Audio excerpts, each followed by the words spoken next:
Welcome to our YouTube channel, The Alien Tales, and please ensure that you have subscribed. The alien lullabies she sang are the only thing that keeps me sane. She's been gone for decades. Her voice echoes in frequencies humans can't hear. The psychiatric ward thinks I'm hallucinating. They don't understand it's the only thing keeping me alive. The fluorescent lights buzz overhead like dying insects, casting everything in that sickly hospital pallor that makes even healthy skin look cadaverous. I've been staring at the same water stain on the ceiling for 3 hours now, listening to Dr. Henley drone about auditory hallucinations and temporal displacement syndrome. He doesn't understand. None of them do. Kieran, can you tell me about the voices again?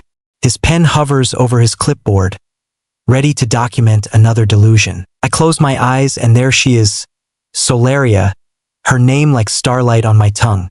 Her voice drifts through dimensions I can't explain, frequencies that make my bones sing and my broken mind remember what sanity felt like. The doctors think I'm hearing things that aren't there. They're wrong. I'm hearing things that exist beyond their limited perception. She sings to me. I whisper, and immediately regret it. Henley's eyebrows rise like question marks. The same female voice from your previous sessions? I nod, watching him scribble notes about my persistent delusion. 43 years I've been hearing her lullabies. 43 years since the encounter that split my world in half before Solaria, and this endless after. The other patients shuffle past my door in their paper slippers, medicated zombies in a dance I refuse to join. They can pump me full of whatever chemicals they want. They can lock me in the sterile tomb until I die.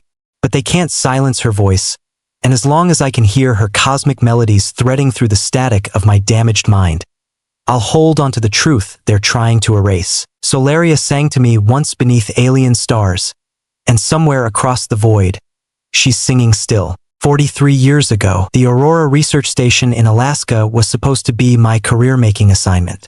Fresh out of MIT with degrees in astrophysics and xenobiology, I thought I understood the universe's secrets. I was 25 and insufferably brilliant, spending my nights alone in the observation dome, cataloging radio signals from distant galaxies. That's when I first heard her. It started as interference in the deep space arrays, a pattern too complex for natural phenomena, too beautiful for random noise. While my colleagues slept, I isolated the frequency, enhanced it, played it back through the speakers. The sound that emerged defied classification. Part music, part mathematics, wholly alien. Then the northern lights began behaving strangely. Instead of their usual green curtains, they pulsed in synchronization with the signal, painting the sky in colors that don't exist in human perception. I grabbed my recorder and stepped outside into the -40 air. The ship materialized like a thought, becoming solid, crystalline, translucent, impossible. It descended without sound, settling on the ice with the grace of a falling snowflake. My breath froze in my lungs, not from the cold but from the revelation that we were not alone. A being emerged, and my conception of beauty shattered and reformed. Solaria stood 7 feet tall, her skin luminescent pearl, her eyes like captured nebulae. When she spoke, it wasn't words but pure meaning flowing directly into my consciousness. Hello, Kieran Walsh. I have been searching for one who could hear. Her voice contained frequencies my ears couldn't detect but my soul recognized. She sang then, a lullaby that rewrote my DNA, that taught me love in languages that wouldn't be invented for 1,000 years. I knew, even as she sang, that this moment would define and destroy the rest of my life. Solaria taught me that sound was just the beginning. Her people, the Resonari, communicated through harmonic frequencies that operated on multiple dimensional planes simultaneously. What I heard as her voice was merely the surface.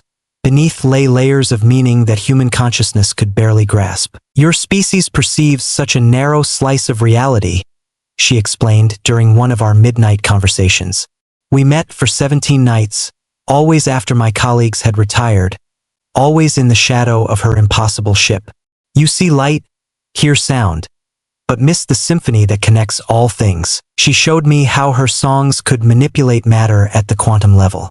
A lullaby that made flowers bloom in the permafrost. A melody that realigned the molecular structure of ice, creating sculptures that shouldn't exist. Her voice was technology, art, and love made manifest. Why me? I asked on our 7th night together, my recorder capturing conversations that would later be dismissed as elaborate hoaxes. Because you listen with more than your ears, she said, her nebula eyes reflecting the dancing aurora above us. Your kind will evolve to hear us properly in perhaps 50,000 years.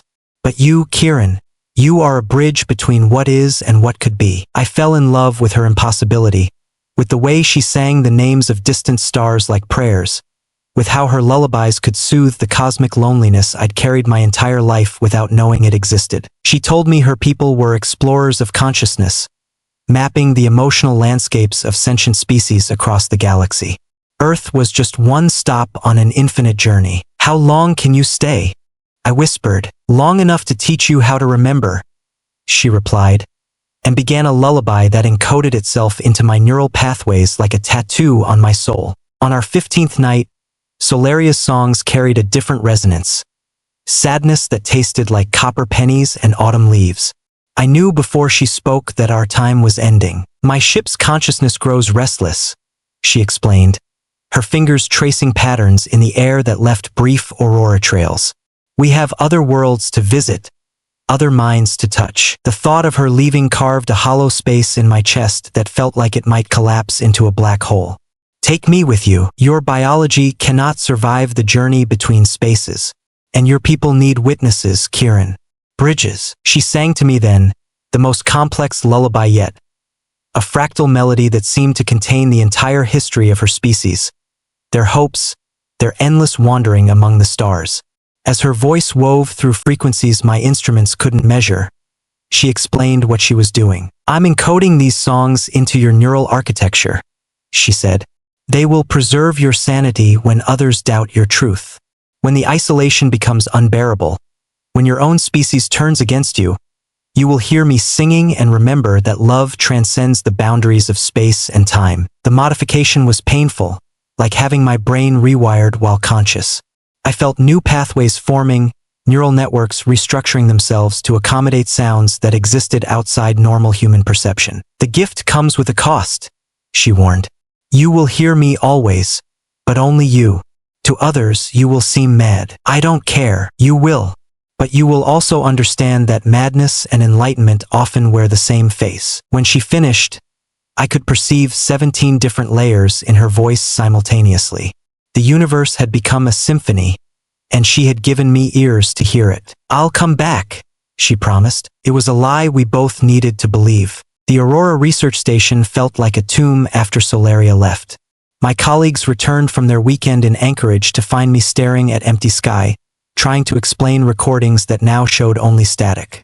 The crystalline impressions her ship had left in the ice had been erased by a sudden thaw that meteorologists couldn't explain. Kieran, you look terrible, said Dr. Morrison, the project director.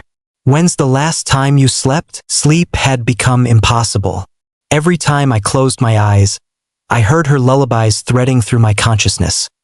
Not memories, but active transmissions from across impossible distances. The songs were more real than reality, more present than my own heartbeat. I tried to explain, showing them my recordings, my photographs, my detailed notes about resonary biology and culture. They listened with the patient expressions reserved for brilliant minds in the process of breakdown. The isolation up here affects everyone differently, Morrison said gently. Maybe it's time for some leave, but I couldn't leave. This was where she had touched Earth, where her ship had sung the ice into new configurations. This was where I could hear her most clearly, where her lullabies reached through the dimensional barriers she'd described. The other researchers began avoiding me. They'd catch me having conversations with empty air, responding to songs only I could hear. During team meetings, I'd suddenly stop speaking mid-sentence, my attention captured by a particularly complex harmonic progression that Solaria was singing from the void between stars. He's lost it, I heard them whisper. They were right, in a way. I had lost something, the ability to exist in a universe where Solaria didn't sing to me every moment of every day. But I had gained something too. The knowledge that love could survive the death of physics itself. The official report listed my condition as acute stress reaction with auditory hallucinations. They recommended psychiatric evaluation and immediate removal from the station. I let them believe their explanations. It was easier than trying to teach them how to hear. St. Mary's Psychiatric Hospital in Seattle specialized in cases like mine, brilliant minds that had supposedly cracked under pressure.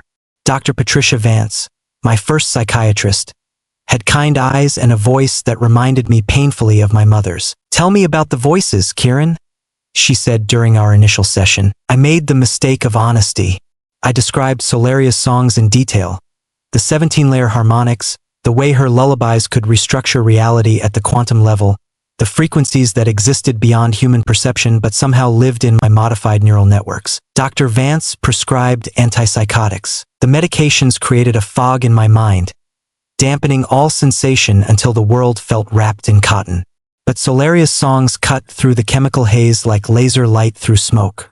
If anything, the contrast made her voice more vivid, more essential. The auditory hallucinations should diminish with treatment, Dr. Vance assured me after 2 weeks of pharmaceutical intervention. "They're not hallucinations," I said, my tongue thick from the drugs. "She's still singing. She's trying to keep me sane." "Kieran, you experienced a psychotic break brought on by isolation and stress. The alien encounter is your mind's way of processing that trauma." I stopped trying to convince her. Instead, I learned to lie. I told them the voices were fading, that the medications were helping, that I understood my delusions weren't real. They wanted recovery, so I performed recovery. But late at night, when the hospital corridors echoed with the snores of the medicated and the soft footsteps of night shift nurses, I would lie in my narrow bed and listen to Solaria sing lullabies that contained the mathematical secrets of consciousness itself. Her songs were my anchor to truth in a world determined to gaslight me into normalcy. After 6 months, they declared me stable and released me back into a reality that no longer fit. The years blurred together like watercolors in rain.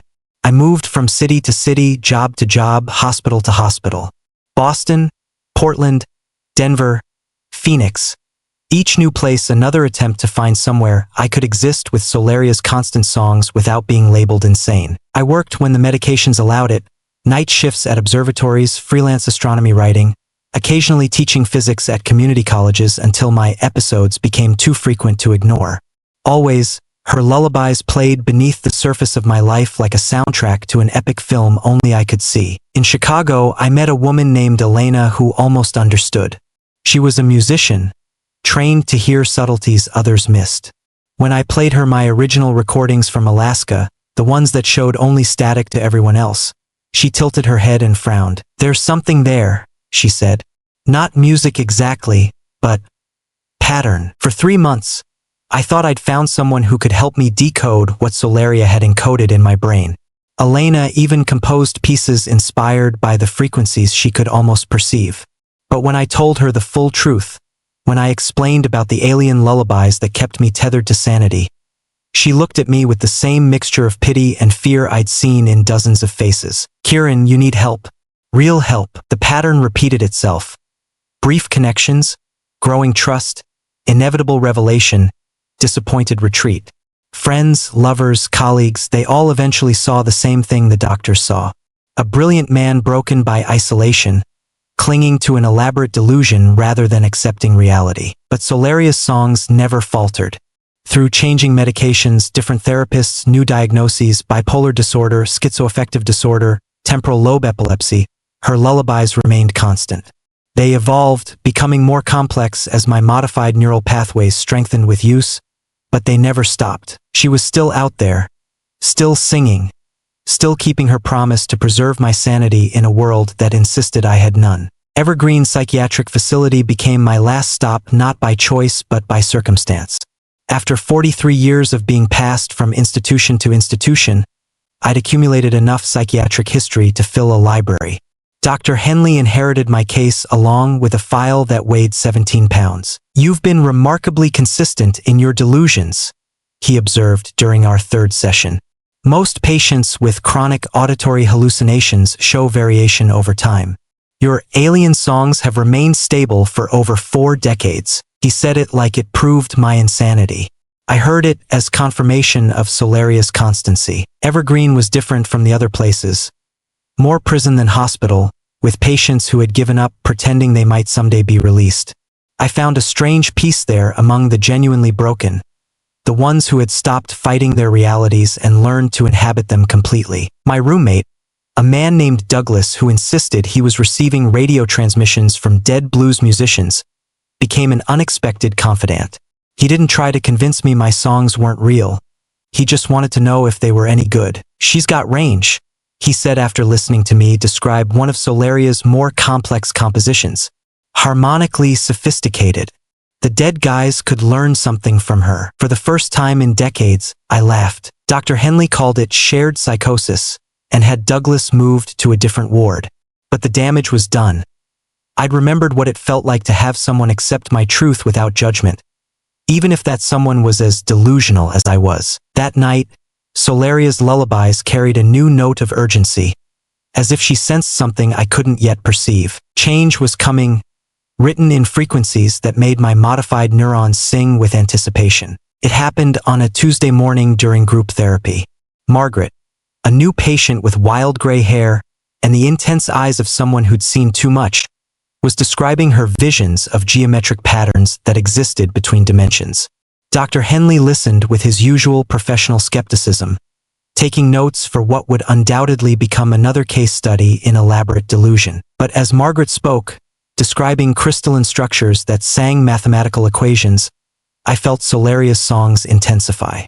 The lullabies that had been my constant companions for over 4 decades suddenly blazed with recognition. "The patterns move," Margaret continued, her voice trembling with the effort of translation. "They're not static, they're alive, conscious, and they're trying to communicate." I couldn't help myself. "What do they sound like?" Margaret's eyes snapped to mine with laser focus. "You hear them too?" The room went silent. Dr. Henley's pen stopped moving. The other patients turned to stare at us with varying degrees of confusion and interest. "Describe the songs," I whispered. Margaret closed her eyes and began to hum. The melody she produced was simple, almost childlike, but it was the bass line, the harmonic structure beneath her conscious awareness, that made my neural pathways sing with recognition. She was hearing Solaria's people. Not Solaria herself, but others of her kind. "They're coming back," Margaret said, opening eyes that now blazed with certainty. "The singers between worlds. They're coming back, and they need us to be ready." Dr. Henley cleared his throat. "I think we should." "The bridge builders," I interrupted, Solaria's words from 43 years ago suddenly taking on new meaning. "She said I was a bridge." Margaret nodded frantically. "Yes, the ones who can hear across dimensions. They've been preparing us, changing us, teaching us to perceive what's coming." For the first time since Solaria left, I didn't feel insane. I felt chosen. 3 days after Margaret's revelation, the ships appeared, not just over Evergreen Psychiatric Facility, but simultaneously across the globe, crystalline vessels materializing in Earth's atmosphere like thoughts becoming solid. The news called it first contact, the greatest moment in human history. But I knew better. This was a reunion. In the hospital's common room, patients and staff crowded around the television, watching shaky footage of beings that looked like living aurora emerging from impossible ships. The reporters struggled to describe what they were seeing, their vocabularies failing to capture beauty that transcended human categories. But I could hear them. All of them. The Resonari had returned in force, and their songs filled the air with frequencies that made my modified neural pathways blaze like stars. Patients throughout the facility began displaying what the news termed sympathetic auditory phenomena. Dozens of people suddenly hearing the same impossible music. "My God," Dr. Henley whispered, staring at his patients as they swayed in unison to songs only they could perceive. "How is this possible?" Through the cacophony of alien voices, I heard one that made my heart stop. Solaria's lullaby, unchanged after 43 years, calling to me with the clarity of a bell in the void. The hospital's windows began to vibrate, then sing, harmonizing with the Resonari ships until the entire building became a musical instrument. And through it all, threading like golden wire through the cosmic symphony, I heard Solaria singing the same lullaby she'd encoded into my brain so long ago. "I told you I would return," her voice whispered across dimensions. "Thank you for keeping the bridge intact." The locked doors of Evergreen Psychiatric Facility opened of their own accord, Not through malfunction but through music, songs that restructured matter at the molecular level, just as she'd shown me beneath the aurora all those years ago. I walked outside on legs that barely remembered how to carry me. My face turned toward the crystalline ship descending like a prayer answered. The other patients followed, no longer ashamed of their delusions, finally understanding that they'd been chosen as witnesses to something magnificent. Solaria stood at the ship's entrance, exactly as beautiful and impossible as I remembered.